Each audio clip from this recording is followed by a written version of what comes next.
Assalamualaikum warahmatullahi wabarakatuh. Perkenalkan nama saya Triwulansari dengan NIM 23 1095 2026.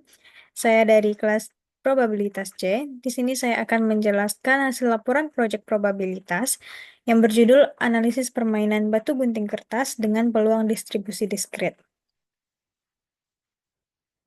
Dengan anggota kelompok, yang pertama saya sendiri, Triwulansari dengan NIM 23 1095 2026, dan rekan saya Cinta Dwi Putri Manurung dengan NIM 23 1095 1031 dan Anita Elvia Rosa dengan NIM 23 1095 2042.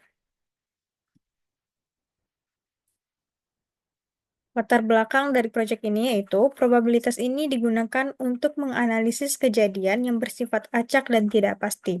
Salah satu penerapannya terlihat dalam permainan sederhana seperti batu gunting kertas yang memiliki struktur peluang diskrit. Permainan ini menarik untuk dianalisis karena melibatkan pilihan acak dari dua pemain. Dengan pendekatan matematis, kita dapat menilai apakah permainan ini adil atau fair atau menguntungkan salah satu pihak.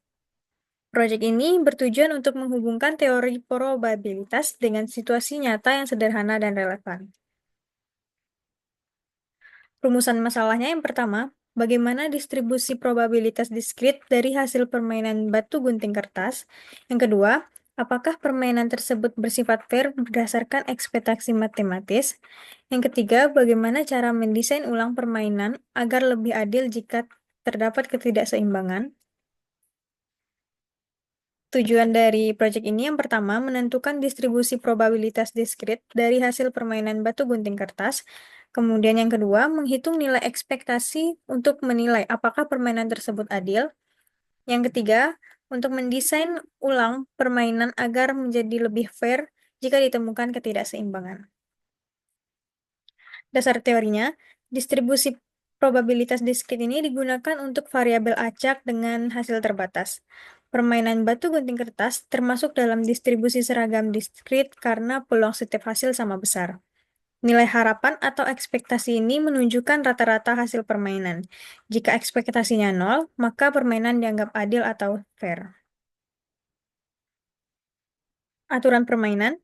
Permainan ini dimainkan oleh dua orang secara serentak memilih simbol batu, gunting, atau kertas. Batu mengalahkan gunting, gunting mengalahkan kertas, dan kertas mengalahkan batu. Hasil permainan ini dinilai sebagai menang plus 1, seri 0, atau kalah minus 1. Distribusi peluang diskrit. Jika setiap pemain memilih acak Jika setiap pemain memilih secara acak, maka peluang untuk menang, seri, dan kalah masing-masing sebesar 1/3. Ini menunjukkan bahwa permainan memiliki distribusi peluang yang seimbang dan termasuk dalam distribusi seragam diskrit. Kemudian ekspektasi matematis. Ekspektasi ini dihitung dengan mengalihkan setiap nilai hasil permainan dengan peluang terjadinya.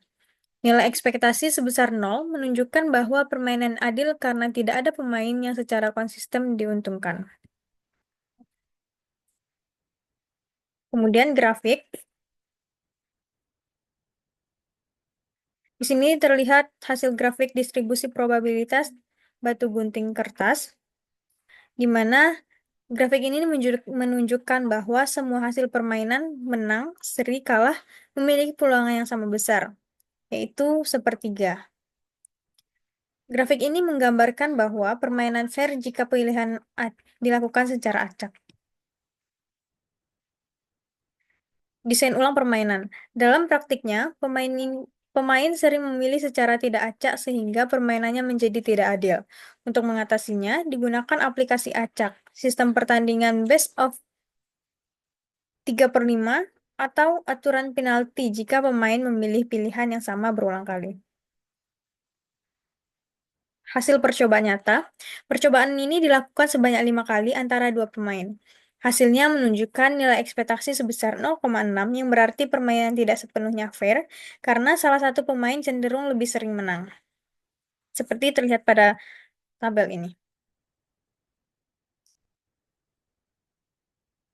Kemudian analisis eksperimen. Hasil eksperimen empiris yang tidak nol menunjukkan adanya pola atau kebiasaan dalam pemilihan simbol. Jumlah percobaan yang sedikit juga bisa menyebabkan hasil tidak mencerminkan distribusi sebenarnya. Kesimpulannya, yang pertama, permainan batu gunting kertas ini secara teori memiliki distribusi peluang seragam, dengan peluang menang, seri dan kalah masing-masing sebesar sepertiga. Yang kedua, nilai ekspektasi matematis sebesar nol menunjukkan bahwa permainan bersifat adil.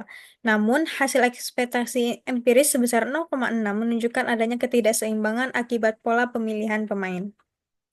Yang ketiga, untuk menjaga keadilan permainan dalam praktik, perlu dilakukan desain ulang dengan penggunaan pilihan acak, sistem best of n, dan penalti untuk pilihan berulang. Baiklah, hanya itu yang dapat saya sampaikan. Saya akhiri. Wassalamualaikum warahmatullahi wabarakatuh.